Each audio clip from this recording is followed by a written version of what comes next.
This podcast is sponsored by Aleppo Restaurant on Wonderland Road North and A. Miller George Funeral Home, where each life is celebrated, and their sister company, Cremation London and Middlesex, both family-owned and operated.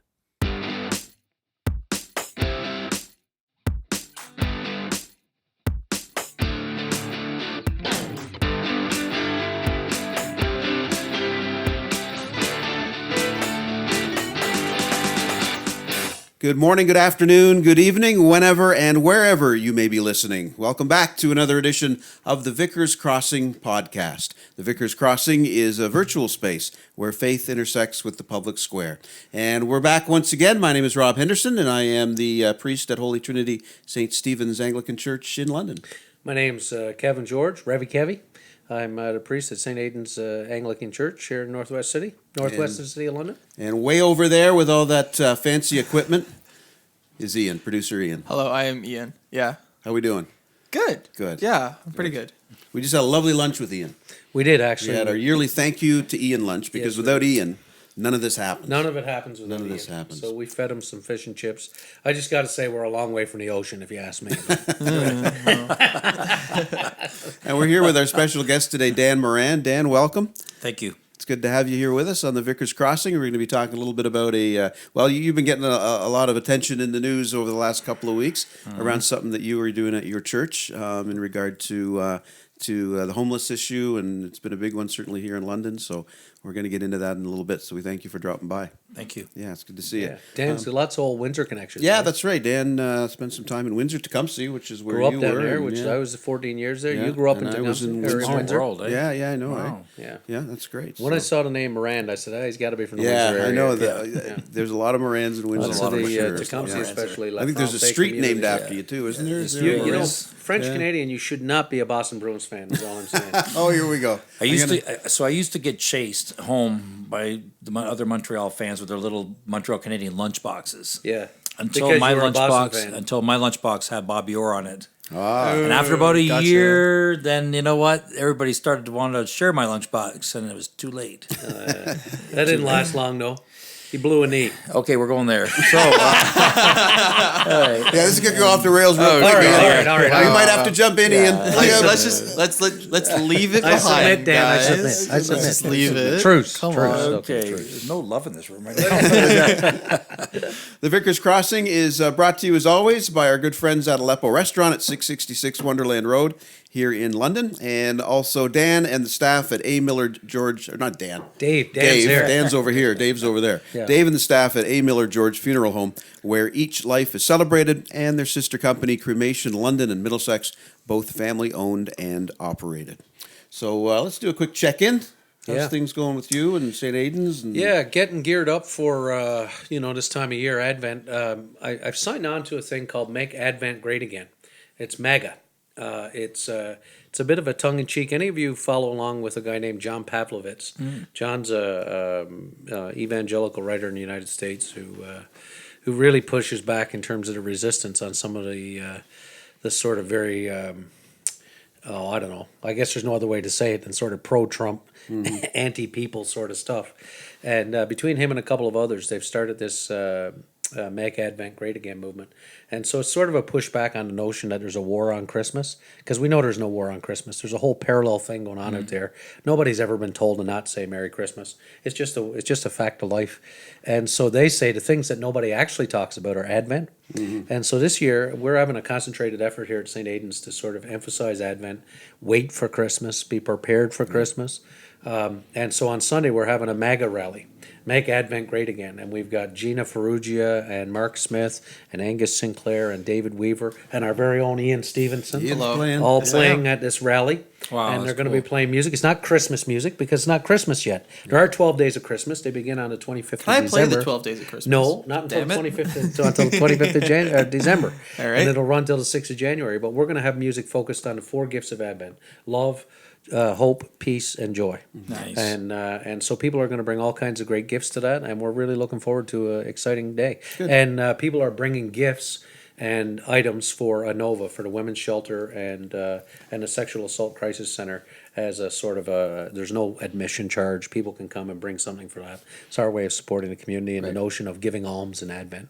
So it's an exciting time. What about you? What do you got going on? Well, we got in the same vein. We're making our way through Advent and trying to be conscious of what our waiting is going to look like, because we talk about waiting a lot, obviously, before Christmas, and so we've been kind of working on our waiting looking like an opportunity for us to put into action some of our work around our outreach committee and some of the needs that are in our neighborhood in South London. So we're doing some work getting resources together for places like the Westminster Park Food Cupboard and the Glencairn Resource Center. We run a bread program out of there Nice. every month, and the Southdale Chaplaincy as well.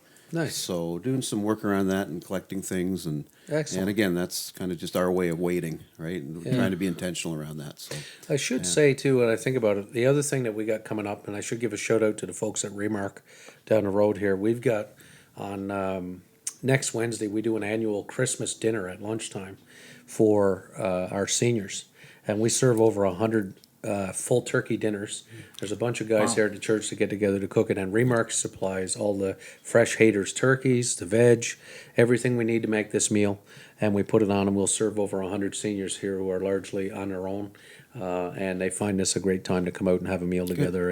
And your friend Dave McEwen's our music director. I know he loves coming down and playing, and he comes out and he and I get on brings with a his bunch of guitar out Newfoundland and- foolishness. Yeah, yeah. And we have a bit of fun for entertainment. That's so- great. I'm glad he's taking part in that. Yeah, it's going to be a good day. Yeah, that's good. Good. Yeah. We're looking forward to that. What's our friend Ian got going on? Ian, what's going on with you? You're almost done school, or at least Yeah. halfway through. Just winding down. Just finished an exam this morning. Went fine. Yeah, breezed through it because I knew what I was doing. Nothing. yeah. No sweat off of his back. So, yeah, school's just winding down, and then we're chilling. We're chilling. Yeah, we're chilling. Kick up the feet for a little holiday, right? Oh yeah, Yeah, definitely. Good for you. All right. Yeah. Well, Ian's obviously ready to kind of chill and put some school behind him, but we can't let him go without at least poking a little bit at him and seeing how much he knows. So it's time now, Kevin, for one of our favorite segments on the Vickers Crossing. Ladies and gentlemen, get ready. It's Ask Ian anything. Deep. Woods. You ready for this, buddy? Always ready for this. This question comes to us all the way from the eastern part of our province, our country, in the province of Newfoundland and Labrador. Gotcha. And so this one comes straight from a little community called Whiteway in Trinity Bay, which happens to be the town I grew up in. Huh. Yeah, great community. Crazy. Just north of Dildo, a little south of Heart's Delight and Heart's Content on the Trinity South Shore. This one comes from one of our young listeners, Daryl George. Daryl. Daryl Daryl. George. Gotcha. Daryl George sending out birthday wishes to him because Oh. he happens to be my brother, and he had a birthday just last week on Wednesday, 27th of November. All right. Happy birthday. Happy birthday. Yeah, happy birthday to Daryl. I was delinquent in getting to him that day, and we've just been texting today, and he texted me a question for Ask Ian Anything. And the question is, Yep. Ian, Yep. are you familiar with the boss, Bruce Springsteen? Yeah. What is your favorite Bruce Springsteen song? Daryl's a fan of the boss. Oh, he loves the boss. My brother Daryl, my brother Robert, the next two up from us, they're obsessed with the boss, the both of them. They flew to Halifax. My brother Robert put his hat on the boss's head in concert. Oh, really? it was crazy. Jeez, Crazy. wow. What do you think? I don't know. Like I'm familiar, but I don't know enough of their songs to be like that's. Well, my I should have been favorite playing that as the music morsel then because Yeah. he doesn't know it. Yeah. Dang. What about you, Rob? Have you got one of them? Oh, well, probably, Born in the USA. Or, Yeah. yeah, that's probably my That's favorite it. of his. What about you, Dan? You like a Bruce the boss, Springsteen or tune? you- or- Yeah, but I'm probably the same as Ian. Like I'll hear stuff and I don't. And my son's a musician, Oh, really? Okay. so for him, I mean, the guy can play a chair, right? Oh, I mean, yeah. And then I'll be at a concert and he'll say, "So what do you play? The radio?" Yeah. Like, I mean, that's I love music, but I'll hear stuff I love and I won't even remember Yeah. songs or. Wasn't Born in the USA like an anti Vietnam Anti-war War? thing, something yep. like that? Yeah. Yeah. It wasn't. Like It was. It anthem. was Yeah. a talking about people coming back from Vietnam. I think mine would probably be Glory Days. Glory Days. Yeah, that's a good I one, really too. love That's- Glory Days. Yeah. Yeah. He's a real edge And to then the him, old right? His ones, too, writing, like, and I really like this stuff. Pink Cadillac, not Oh, Pink yeah, Cadillac, yeah, yeah. and Down to the River. Yep. You know? Yeah, I so like now that those you're ones. naming them too, Yeah. they're all coming Yeah, back. now they're all coming back I haven't to me. listened for a while, but no, the boss is great. Sorry to disappoint. I don't know. Yeah. I don't know as much. Daryl, we apologize for producer Yeah. Ian. We now know that what I should play for him on the music more so is Bruce Springsteen. All right. Of course. Well, Dan, I hope you're a bit of a music fan anyway and know a little bit about music because we're going to get into something now that we've been doing with Ian and having a little fun. We're going to play a song for Ian from kind of our time, from our vintage. Okay. All right, we'll see if he can figure And out we're going what it early is. this time. Yeah, are we going really early? 1967. Ooh, okay. Oh, a great year. I was around for. Yeah, well, no, you weren't around for any of the years. we played None of these before. years, Ian. So we decided to go back to the very early origins, 67, because that's the year my other brother Daryl was born. Gotcha. Okay, so he was born in 67. Yep. So this song comes from then. Are you ready? Always. Okay.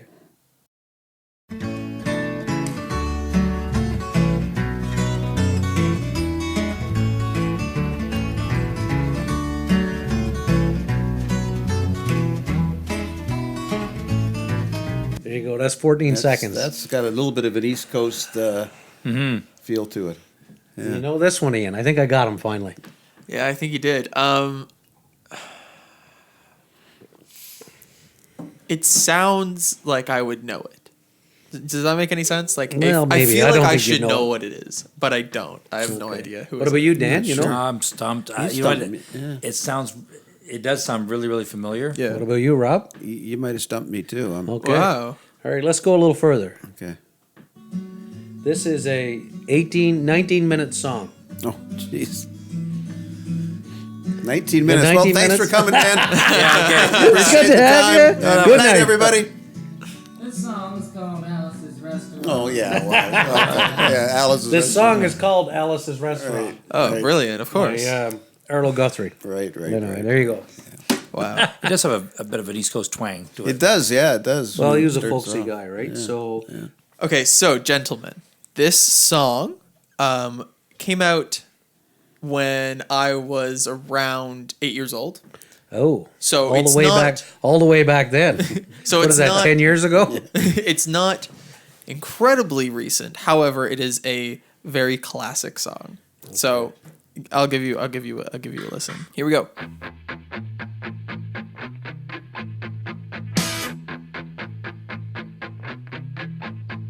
Stacy's mom has got it going on. Stacy's mom.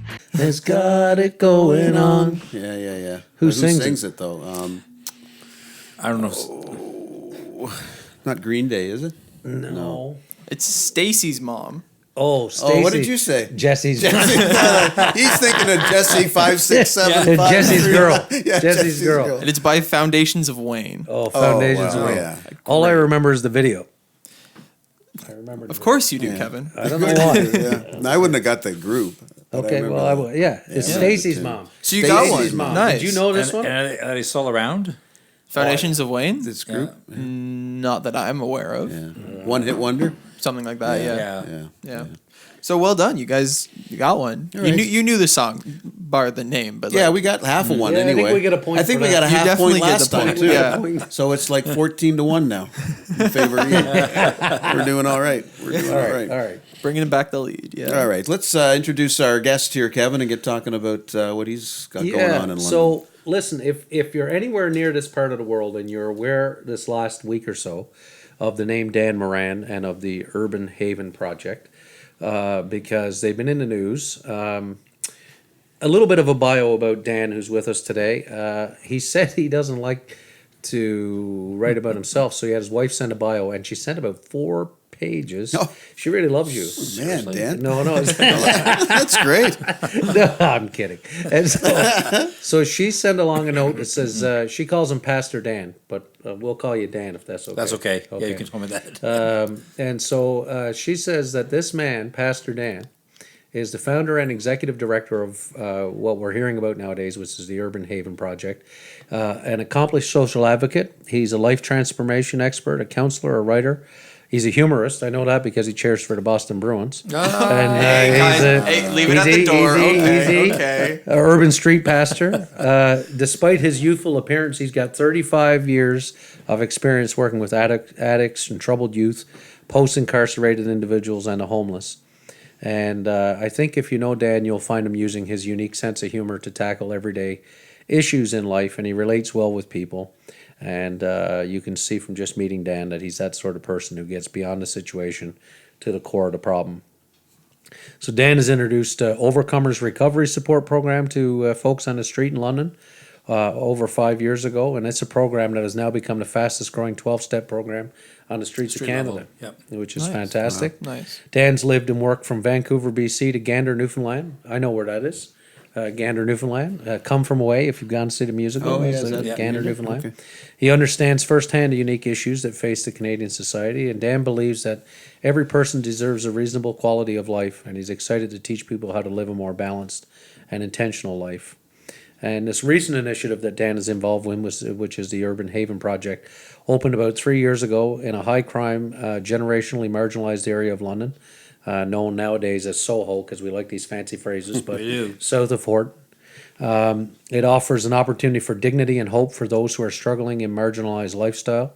And it offers daily meal program as well as a variety of services that include providing clothing, food to the poor, counseling, life skills, employability skills, programs, arts, social outings, and shelter programs to those in need. And so the project is operated through the private donations and championed by over 30 dedicated volunteers made up of various Christian denominations, retired nurses, police, teachers, social workers, other professionals, and it's all housed in historic Bethel Emmanuel Church in London, Ontario. It goes without saying, because his wife sent this beautiful bio, that he's married. And figured that one out. And he's a father of four and a grandfather to four.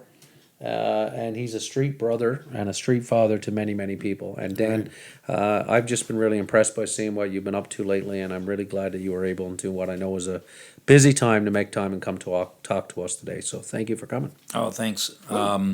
One thing I want to clarify right now is it's not just me. I have a whole team of people behind me, so it's not a Dan show. So I do kind of shy away from all this attention because it's seeming like it's me, and it's not. So I'm very clear with that. If I didn't have so many people behind me, we couldn't do what we do.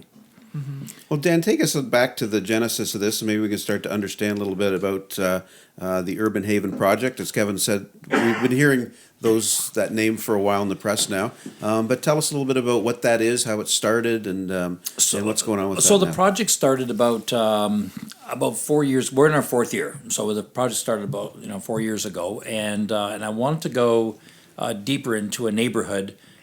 To get some of the results that we want to get from those that are caught up in a marginalized lifestyle, homeless, near homeless, post-incarcerated. I'm probably the only person that gets excited when somebody says they're getting out of jail.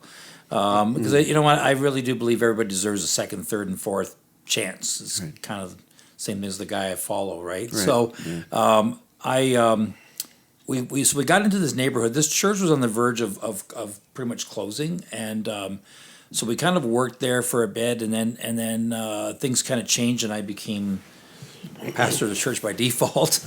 And but they never really had any services there. Really, it wasn't a very active church. So and the majority of my people that help go to different churches. So and it's interfaith. I love it because it's all the boxes, right? Okay. So I really like that. So there's really no sense of having a church service there. Our contribution is we have live worship music every Thursday night. Okay. And that's everybody. So if you have people that I can hit you up later, we're including all the boxes with this, right? So I'm really excited about it. We've been doing this for like almost 4 months now, so it's been really, really, really good. So that part is a church. The other part with the Urban Haven Project was if you're going to try to develop relationships with people, you start with food, because Christians, we love to eat. Sure. So we started with the lunch program. The lunch program, because in the city, there's a lot of dinner programs, lot of dinners, but not a lot of lunches.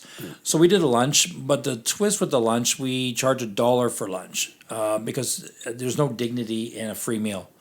And so the $1 is just $1 or $10 a month. So really, it's not a lot of money, but it's a commitment, right? And what I was looking for if someone's willing to pay for a lunch, then they're willing to do other things. And with that, we started with Grief Share, with different employment programs, 12-step programs like the Overcomers program, which has been very successful for us. We have an art program, a computer, just different things. Whatever the need is, we'll meet it. We're just a little group making a huge impact because we just jump on everything. Sometimes when I talk about the things we do, I go, well, like, no wonder I'm running around. Yeah, no kidding. You got But we do a going, lot man. of stuff, right? I think the common factor with between all of us is we just really genuinely love people, and no matter what. So we're busy with this project, and things are going well. And then last winter, with that crazy cold weather snap we had, we knew a lot of people that were stuck out there that couldn't get into the shelters because there's just no room. You guys knew them personally. We knew them personally. From being Right, Oh, yeah, yeah, you had made absolutely. those connections, right? We made the through- connections. yeah. I knew everybody in the neighborhood. Like, we really made some relationships and connections. So it was real personal for us. So I said, you know what? Why don't we open the doors? And so we did.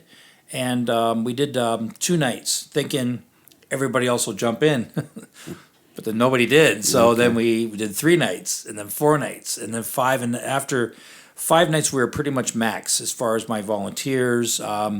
We get no other support other than donation, including myself. So we just run off donations, and God's been very good to us. So, but 5 was our max, right? So we had other churches that started to partner with us and started to come and help us out. So that was really good. But I'd have to let them go on the weekends, which killed me because I knew exactly what they were doing. They were going right back into the same stuff, right? We mixed it. It was male and female, which going back now is it was crazy. Yeah. But again, things worked out okay. We had 38 at the beginning, and it was a lot for our little buildings. We kind of had to taper down the excitement and bring it down to something realistic, which is around the 20 number. And because, again, it's a small building. So it worked out really well. The community itself was, we had people faith-based and not faith-based. I mean, everybody just kind of came in to help. And so it was really, really good. Because we enjoyed that experience so much and we made an impact, we got guys that are still housed today because of that. Right. And we had a group of people that we got jobs. Some went into rehab. Unfortunately, 3 passed away in this last year between that period that we knew. So that's the reality, right? Part of the heartbreak of this work. It is because I mean it's you know them, right? And all of a sudden you get a call and so that is part of, I mean, that is part of the job, kind of, I guess, right? Not that we like it. So we really wanted to do something to impact, once again, because we know if you look on the streets, if you're here in London and any other community, really, the homelessness situation is out of control. It is. Like, And It's London- an epidemic everywhere. now. It's not And, just. you're right. I mean, it is epidemic. In London this year, we've seen a marked increase Oh, in the last absolutely. 12 or 18 months. Yeah. And now winter is upon us. And as I said, for those of you who are familiar with the news cycle here, Dan and his Urban Haven project have been in the news because they've decided to erect a couple of winter-ready tents on their church property to welcome 40 homeless men for the winter. Now, tell us about the seed of how 20. 20. It's 20, is it? Yeah, it's 20. Well, yeah. you know, I have a penchant for exaggerating. Yeah, And so but 20 guys. well, they'll probably come with the team, but Guys, come on. Okay, listen here. If you're not going to drop it, I tell you, I'm going to sweater you. Okay, I'm going to jersey you up over your head. Okay, so Dan, tell us about how you got to, like, I mean, I know you did the thing last year, but how do you land on the idea? Let's go to Cabela's and get a couple tents. So, so the honest truth is, when the mainstream media asked me this question, I mean, I was pretty honestly said, "Does this?" We're very non-mainstream media here. Was this your idea? And I said, "No, it was God's idea." At 3:00 in the morning, Yeah. I like wake up out of a sound sleep and just yell out tent. Wow. I've yelled a lot of things out, but I mean, that's usually- right. My wife gets very excited when I wake up and yell at a tent. But We go right out in the yard right away. We get in the tent. so I write this thing down. The next thing of the day, I'm thinking about it. And thinking, tent. A A tent, of course. I wouldn't need any kind of building permit or little did we know. Yeah, little did we know, yeah. We didn't need anything like that, right? Just put a couple of tents out. We have a huge property on the church property. Put a couple tents out, and the reason why is last year it really stressed out what we have going on, the flow. It really kind of got in the way. Because it's a small building, I already have other people that are involved there. Right. We have other things we're doing. Then introduced this group, and then it's just kind of so I thought, okay, a tent. If we put up 2 tents in the back, that would solve our problem for sleeping quarters only. Right. But then it still frees up the church for everything else, and these guys can get included with everything else. And I'll go through how we're going to do that in a minute. But so we ended up.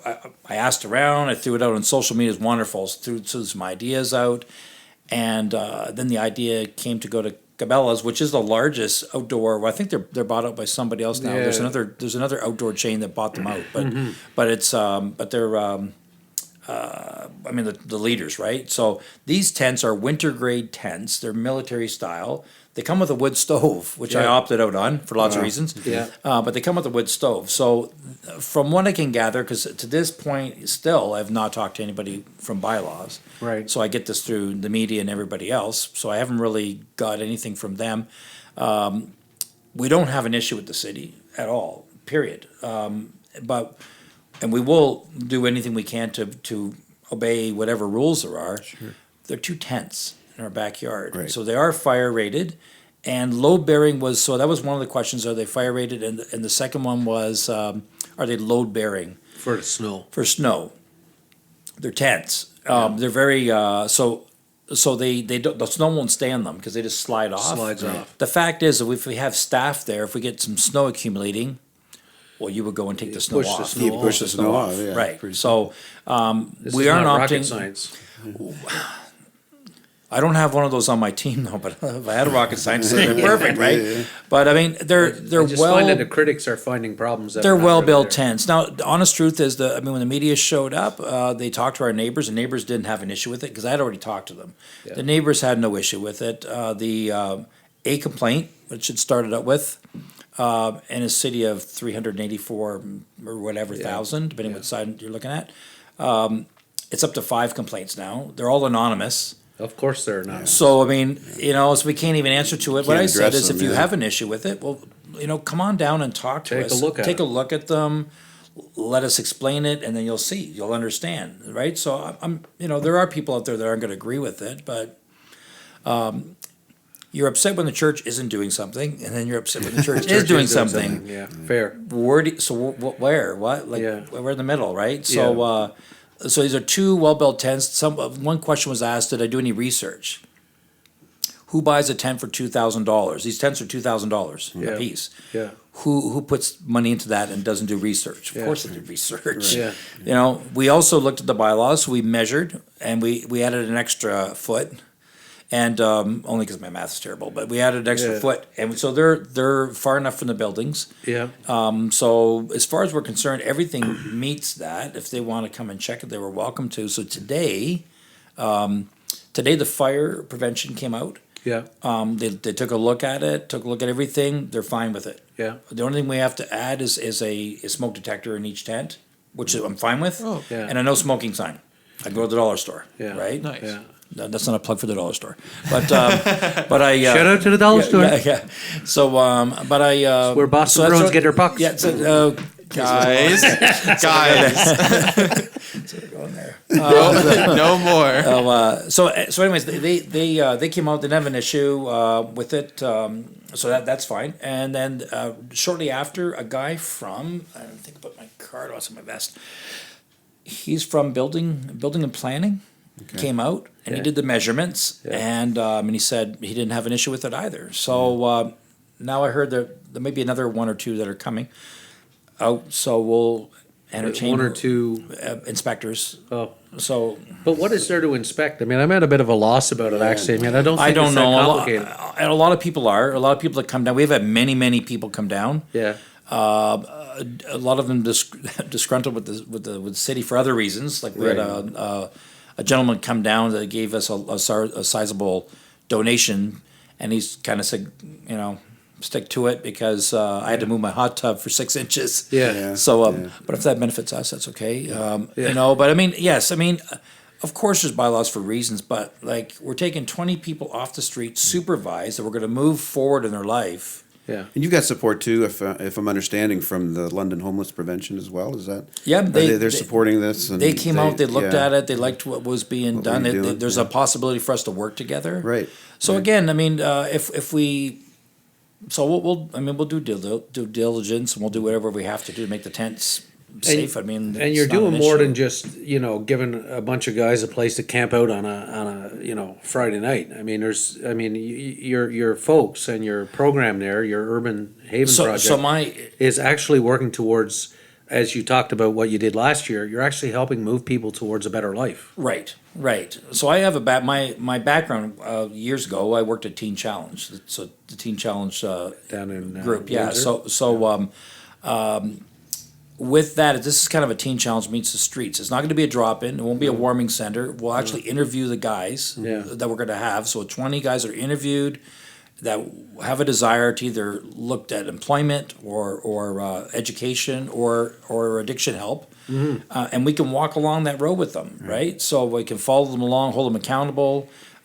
So a basic day for them would look like coming in at 8 o'clock at night, heading to the tents at 11 to 7 you're sleeping. Yeah. It's important for them to learn to get a good sleep, and then at 7 you get up and you're out by 9.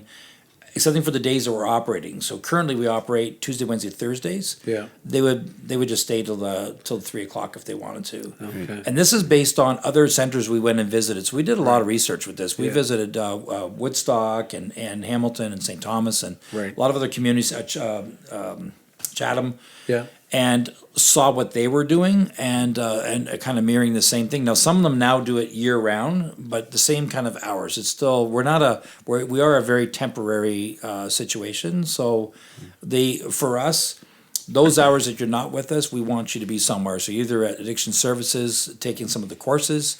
There's a lot of employment centers here that are great. So we're not reinventing the wheel.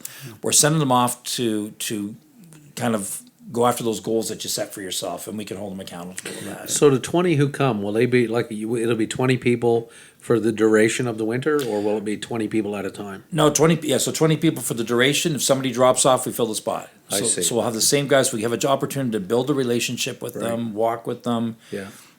So maybe we keep some of them, maybe we don't, right? So, you know, for a lot of the guys we talk to, and they're out there, so they're not all drug addicts and alcoholics. There's some people that are out there for all kinds of reasons that are just stuck and they don't know how to get out. Right. We want to walk alongside of them and say, hey, you know what, did you think about this? And this is the thing. This is the potential for the transformation of people's lives is just incredible with this. This is what I'm Absolutely. picturing. I mean, like you said, and like Kevin pointed to, and what you said, this isn't about just a few hours of warmth and then back out wandering around. This is about Right. actually making a turn in the road and putting pieces together so that they can have productive, vibrant lives and get Right. out of that space that they're in for perhaps, we all make up reasons why these people are out on the street, these people, quote unquote.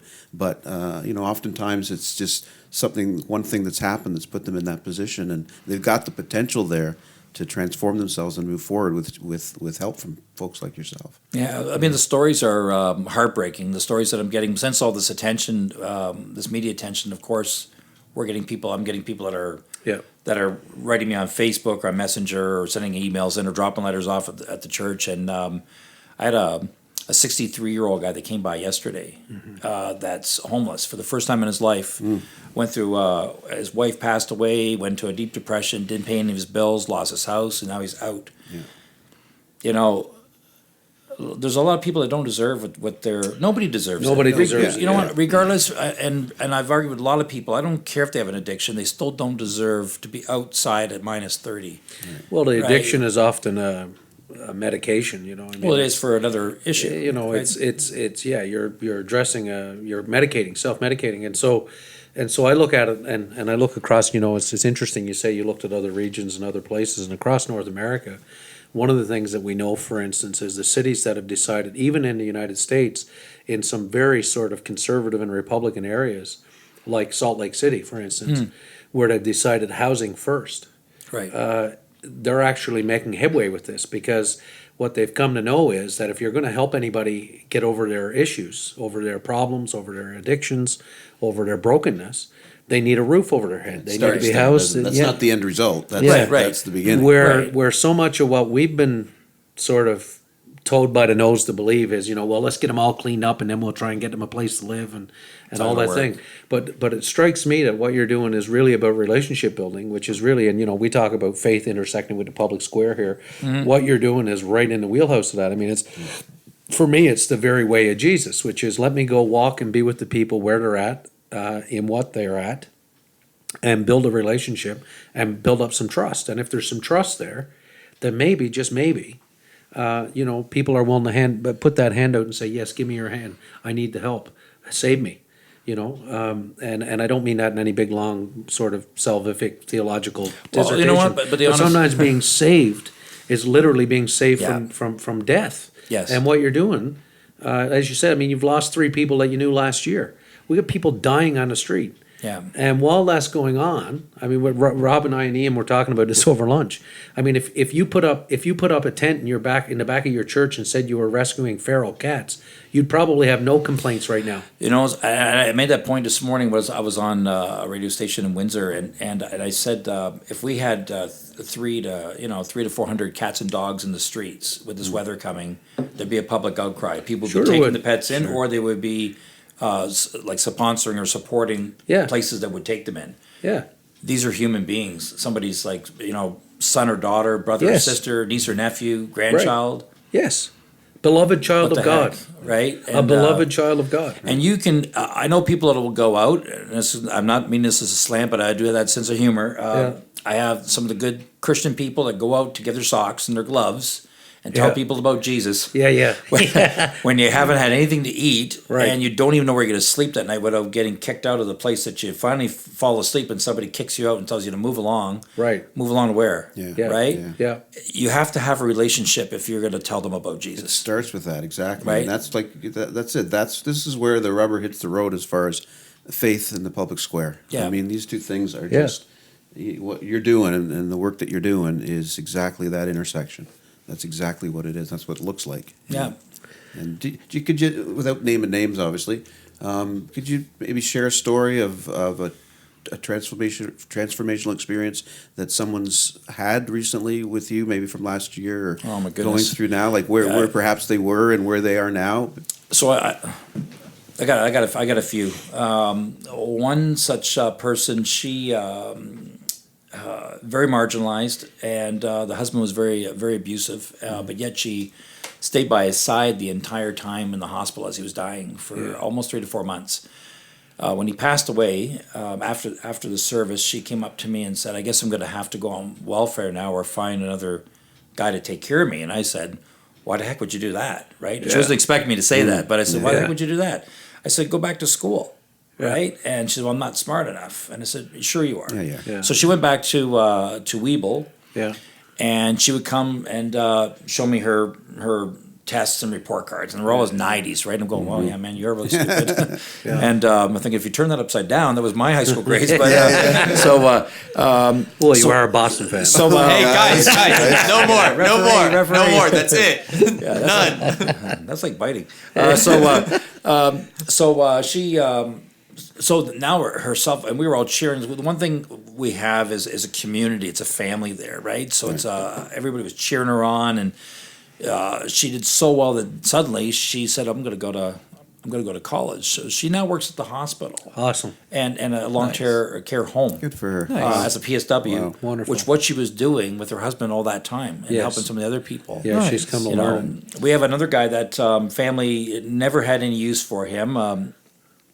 What people don't understand is that if you're successful, and if you're the only person that's ever been successful in your family, Right. your family's not going to cheerlead you on. No. Because then they have to admit that they're not successful. Yeah. So this young guy, he had a bit of a learning disability, but pushed through it, went back to school, got what he needed. We just kept encouraging him. He'd take his bike from Soho area Yeah. and go up to Sherwood Forest where he was working. Wow. Through all kinds of weather. Every day, just go work, come back, go to school.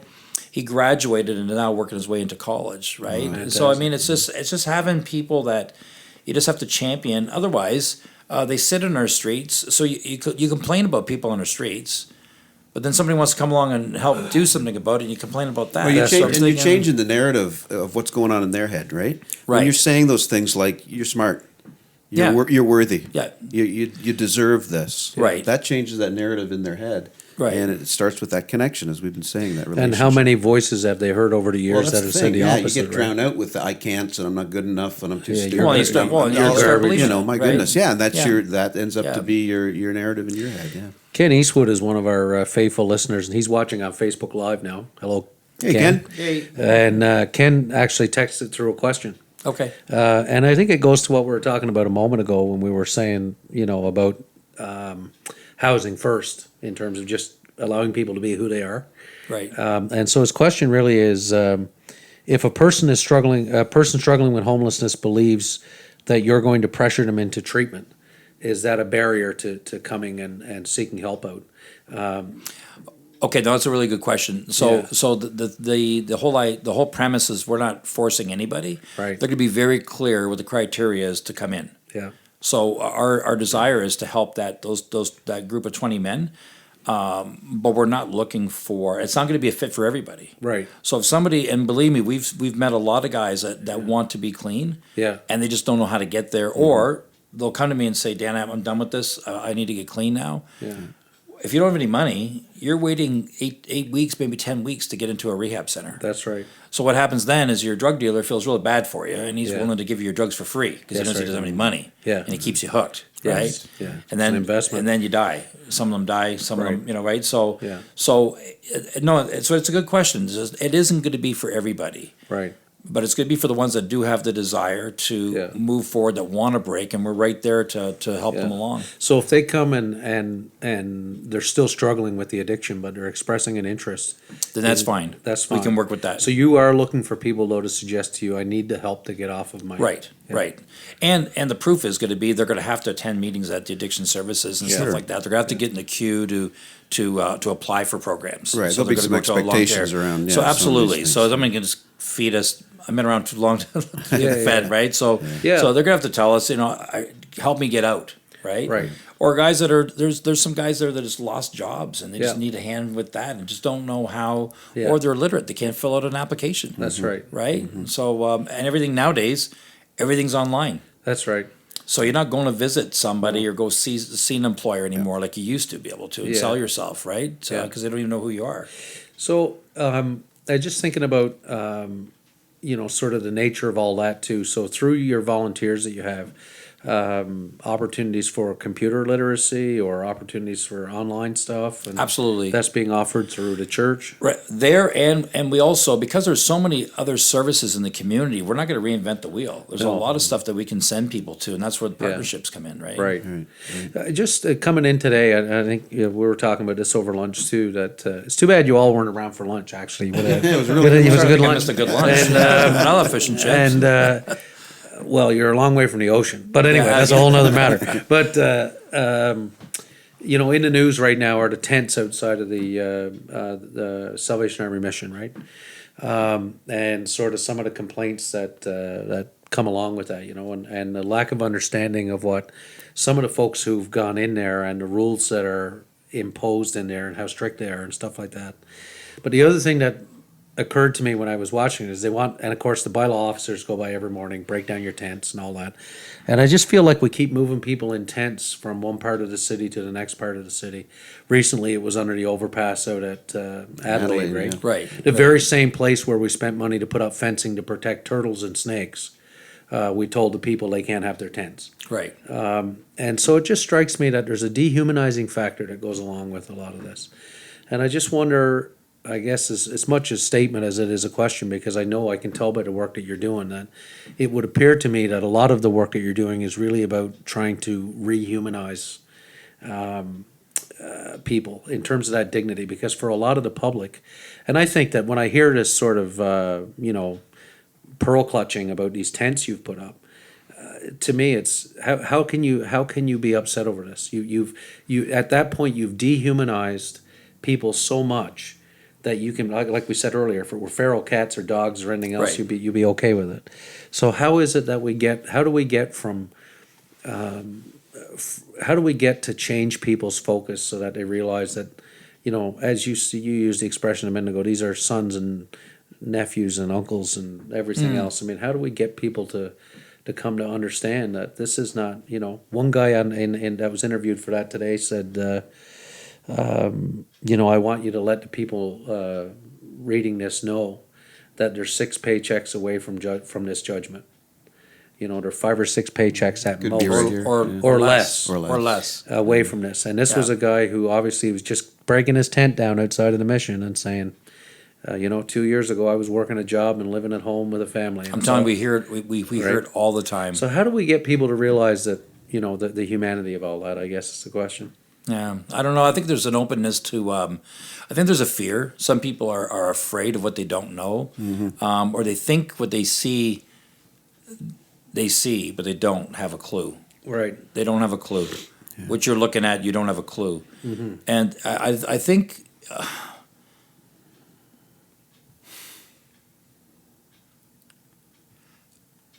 I've been blessed.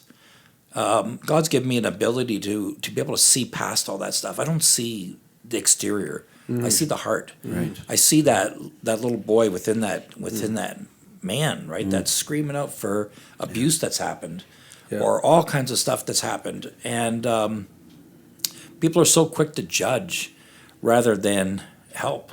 Yeah.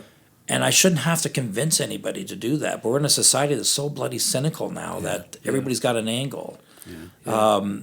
So you want to talk about an angle? Well, what's the angle with the tents? I Right. mean, honestly, you need multiple inspectors to check my tents. So my grandkids are coming next summer. It's very intense. I'm worried about putting my tent in the backyard. Right? Do I have to get a permit or how silly has it gotten? Yeah, we've gone a little far, I think. It's and we know that this isn't the be all and end all. We know that this is an ends to a means. No. This is a short-term solution that's going to take 20 guys off. They're only there to sleep. Even when the fire guys were there today, said this thing's going to be really warm with the the electric heaters and the guys in it. It's going to be warm. So you're right? getting those forced air heaters put in there. Yeah, so we have a construction company that's donated us 2 brand new heaters and the electrician to put it in. Yeah. So I mean, it's overall. I would say, if I had to throw a percentage, I would say 90% of the community are behind us. Yeah. Like it's Well, that's the thing overwhelming. to always keep in mind, right? Like we get wrapped up in the 10% or less that are making all the noise, but the majority of people get this. I mean, they get what this is and how important it is. So that's some good energy to. And I'll tell you, wrap even yourself around. even like people that maybe don't see things the way we see things. So I had a guy come up the driveway, and I'm walking up, and he didn't waste any time to tell me that he has no use for Christianity, no use for churches. But he said, I just can't stand by and watch you guys get beat up for doing such good work, and gave me a $500 check. Fantastic. Right? Wow. There See, go. you want to You talk know? about the intersectionality, Yeah, right? that's it. Yeah, right that there. is. Yeah, it's that's to a point where this isn't just about religion, right? This is about who we follow. This is about loving one another. And oftentimes, kind of a believer that it's not that people, reject the church. They don't see the church as doing what it's supposed to be doing, At all relevant. right? But this is the kind of stuff that is relevant. And as I say, where the rubber hits the road. Yeah.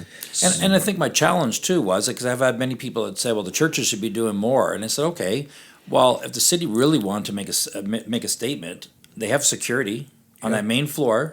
Yeah. You could put 12 people on the floor there, get them up before everybody starts before coming to work. everybody comes in. And what of a statement you would make to other cities. That's right. Exactly. And that's just that. There's a lot of buildings downtown that have security on the main floor. So why is it just the church? There are lots right? of places that could take it on. Yeah. That being said, I mean, I think that what really appeals to me about what you're doing and to us, and I mean, in terms of this subject of faith in the public square and so on, is I think that for us, in what we've been trying to do with this ministry, is to remind people of what it is to follow in the footsteps of Jesus of Nazareth. And so we believe strongly that the baptismal covenant, at least as it's represented in the Anglican Church, which speaks to us about seeking and serving Christ in all persons, loving neighbor as self, striving for peace and unity among all people, respecting the dignity of every human being. Means looking at what Jesus did and how he reflected his life. And we can go across all kinds of theological divides with that, because it doesn't matter what you believe about Jesus. Right. If you read the story of who Jesus was and what he did, then we can all see what the way looks like. Following in the way means doing certain things. And what you're doing there is really sort of critical in that. And I think it attracts people like the neighbor who doesn't have any sort of religious background, Okay. because it has integrity and it has an authenticity about it. Sandy Burns is a parishioner from here who's watching live, and she had said, if you need some help with this bylaw stuff, she's all into that. She taught something like that at Fanshawe and architecture and all that. And she says, how do I help? How do I sign up to volunteer? She says, if I'm listening to this podcast now, Sandy says, how do I find out how to come and be a part of what you're doing there? So she, hi Sandy. You can, and I'll put this publicly because I never hide my number, and I got guys in prison that have my number. I make a choice to answer the phone. Is right? it on the bathroom wall? So it's it's on the bathroom walls. But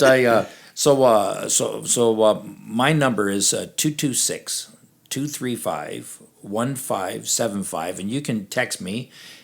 Because email doesn't work for me, and even phone calls. But if you text me, that'll get my attention. If you text me to that, give me your name and what you're thinking about, and then I'll make time to call back. Okay. Yeah, and is that an open invitation for those that want to help in Absolutely. any way? I mean, Absolutely. and there's lots of different ways for There's people lots to of get ways to involved. help, and the more that help, the less stress it is on the other volunteers that are there, right? So Would it be fair to say that one of the things you really need is money? Definitely. The first phase is over now. So the first phase we have the tents. I don't know if they're the right color. Maybe that's the point. Well, it should have been red, white, and blue. Here we go, boys. Guys, I'm gonna put you in the penalty box. Blue, blanc, Cut it and out. rouge. we have Woods cots from Canadian Tires, the best cots you can get. We've had mattresses given to us to put on top of the cots, plus and the sleeping bags and brand new pillows and that's all done. Right. So the budget on something like this is what? So we're looking at $40,000 to $50,000, which is not a lot. Not right? a lot for a And- community the size of this. No, Not and at you know all. what? And this is really for the extra expenses of heat and hydro and whatnot and staffing. 'Cause we are going to hire staff. I'm not going to use solely volunteers yeah. because you need some accountability. Yes. And we've had mental health nurses that have approached me to say, hey, we're interested in something part time. So And so people can give through Beth Emmanuel? no, so if the best way to give because we're so small is to go on to Canada Helps, Okay. an Urban Haven project. Okay. On Canada Helps. And it's And tax deductible? It's tax deductible. We have a charity number, but Canada Helps. They take care of all that stuff. They take care Right. of all your. Yeah. They take a percentage, but you know what? For us, it's we're so small. It's better for them to take care of that stuff for us. All right. Yeah. All right. Good. Well, Dan, hey, we can't thank you enough for dropping by and sharing this with us, and thank you for sharing what you're doing and Hey, thank you. and your volunteers and those around you. I know, Yeah, like they're you said, amazing. it's not all about you. You're not. kind of the spokesperson right Yeah. now, and your face is out in front of it. But a lot of good people coming together, and it's incredible what can happen when those that come together and want to see that human aspect of people, And like you said, man, people just want to know that they're loved and they're okay. Yes. And that the root of it, that's exactly what you guys are doing. We're just thrilled that you could come in and share. And we hope our listeners, wherever you are, if you're not in London, Yeah. I guarantee you there's a project Yeah. like this in your city, though. yeah, Absolutely. there could be something in your own backyard, or maybe there's, we talked about transformation of those taking part in this, but the other way things transform is people hearing this kind of stuff and looking at how perhaps what they could do where they are. Yeah. And Right. and making a difference in people's lives Yeah. there. So I mean, you please, could be yeah. in a city somewhere now with a huge backyard behind your church where That's you right. can put up a tent. Get on That's it. right. Yeah, yeah. That's right. And meet your local bylaw officer. Yeah, meet your local bylaw they're officer lovely because there people. will be 5 or 6 people who scream about That's it. right. But yeah, everybody needs to be loved, even Brad Marchand. Guys. Boys. Actually, it's mostly Kevin. Ian. Kevin. Dan's been really good. Everyone- Dan's Dan- been really good. Dan's been pretty good. Which is typical. And